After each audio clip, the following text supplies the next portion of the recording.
स्वागत है आज के इस एक्सप्लेनर में। आज हम एक ऐसे प्राचीन ग्रंथ की गहराई में उतरने वाले हैं जो सिर्फ एक पुरानी किताब बिल्कुल नहीं है। सच कहूं तो ये सृष्टि के जन्म से लेकर हमारे जीवन के अंतिम उद्देश्य तक का पूरा नक्शा है। जी हाँ, हम बात कर रहे हैं ब्रह्मा पुराण की। ये ज्ञान का एक ऐसा विशाल समंदर है जिसके रहस्य और कंसेप्ट्स आज भी हमें सोचने पर मजबूर कर देते हैं। तो चलिए देखते हैं आज हम क्या क्या कवर करने वाले हैं। हमारा ये सफर बिल्कुल माइक्रो से शुरू होकर माइक्रो तक जाएगा। मतलब पहले हम आदि पुराण का एक छोटा सा परिचय लेंगे, फिर ब्रह्मांड की उत्पत्ति देखेंगे, उसके बाद कुछ खास कथाओं पर नजर डालेंगे, फिर पवित्र भूगोल को समझेंगे और आखिर में बात करेंगे कर्म और हमारे जीवन के असली मकसद की। तो आइए बिना देरी किए शुरुआत करते हैं पहले भाग से, आदि पुराण का परिचय। देखते हैं कि आखिर इसे आदि यानी सबसे पहला महापुराण क्यों माना जाता है। देखिए, हम जानते हैं कि कुल 18 महापुराण हैं, लेकिन उन सब में ब्रह्मा पुराण को सबसे पहला स्थान दिया गया है। और अगर इसकी स्केल की बात करें तो महर्षि वेदव्यास जी द्वारा लिखे गए इस ग्रंथ में पूरे 245 अध्याय और करीब 10,000 श्लोक हैं। 10,000! ये सच में कोई छोटी मोटी बात नहीं है। ये विशाल संख्या ही अपने आप में सबूत है कि इसके अंदर ज्ञान का कितना बड़ा और गहरा खजाना छिपा हुआ है। खैर, जैसा कि नाम से ही पता चलता है, ये पुराण पूरी तरह से भगवान ब्रह्मा पर केंद्रित है और इसीलिए ये रजोगुण को समझने का सबसे परफेक्ट प्राचीन गाइड बन जाता है। अब सवाल उठता है कि ये रजोगुण आखिर है क्या? असल में ये वो एनर्जी है जो क्रिएशन, पैशन और एक्टिविटी को ड्राइव करती है। मतलब ब्रह्मांड में जो कुछ भी नया बन रहा है ना, उसके पीछे यही एक ब्रह्मांडीय शक्ति है। चलिए अब अपने दूसरे हिस्से की तरफ बढ़ते हैं और देखते हैं कि इस ग्रंथ का सबसे दिलचस्प हिस्सा क्या है। आखिर एकदम शून्य से, मतलब नथिंगनेस से, इस पूरे ब्रह्मांड की उत्पत्ति कैसे हुई? जरा इस अद्भुत दृश्य की कल्पना कीजिए। शुरुआत में चारों तरफ सिर्फ और सिर्फ शून्य था, एक अनंत जल, और वहां भगवान विष्णु, जिन्हें नारायण कहा गया है, विश्राम कर रहे हैं। फिर एकदम से एक चमत्कार होता है। उनकी नाभि से एक बेहद खूबसूरत सुनहरा कमल उभरता है और उसी कमल पर भगवान ब्रह्मा प्रकट होते हैं। मतलब सोचिए, ये एक अमूर्त दार्शनिक विचार को कितने शानदार और विजुअल तरीके से हमारे सामने रखता है। और यहीं पे एक बहुत ही कमाल का कंसेप्ट आता है, हिरण्यगर्भ का। हिरण्यगर्भ यानी एक ब्रह्मांडीय सोने का अंडा।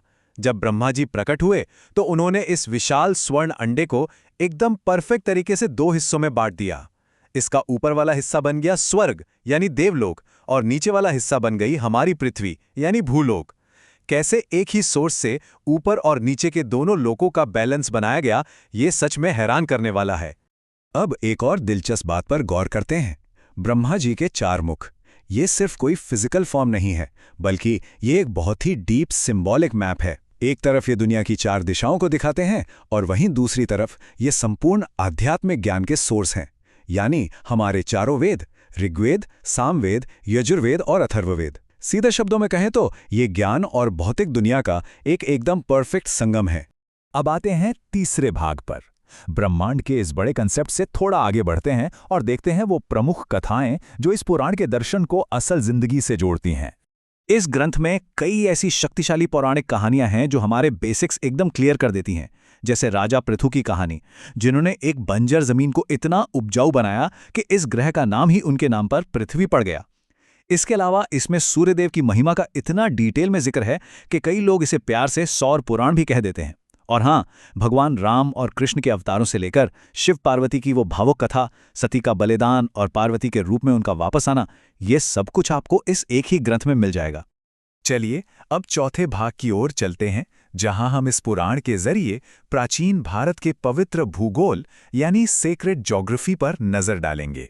ये पुराण एक तरह से हमारे प्राचीन भारत का बहुत ही खूबसूरत नक्शा पेश करता है। एक तरफ ये हमें उड़ीसा के उन विशाल आध्यात्मिक केंद्रों की तरफ ले जाता है, जैसे जगन्नाथपुरी और कोणार्क का सूर्य मंदिर, और वहीं दूसरी तरफ इसकी तुलना सेंट्रल और साउथ इंडिया की नर्मदा और गोदावरी जैसी पवित्र नदियों के शांत किनारों से की गई है। मतलब चाहे वो भव्य मंदिर हो या बहती नदी के तट, दोनों की अपनी अलग और गहरी आध्यात्मिक वैल्यू है। और अब हमारे आखिरी और सबसे अहम भाग पर आते हैं, कर्म और जीवन का उद्देश्य। यहाँ हम ब्रह्मांड के उस विशाल स्केल से जूम इन करके सीधे एक आम इंसान की जिंदगी पर आते हैं। इतने बड़े ब्रह्मांड में हम इंसानों की आखिर क्या जगह है? ये हिस्सा हमें एक बहुत ही प्रैक्टिकल लाइफ गाइड देता है। ये साफ साफ बताता है कि धरती पर किए गए हमारे कर्म ही हमारे अगले जन्म का रास्ता तय करते हैं।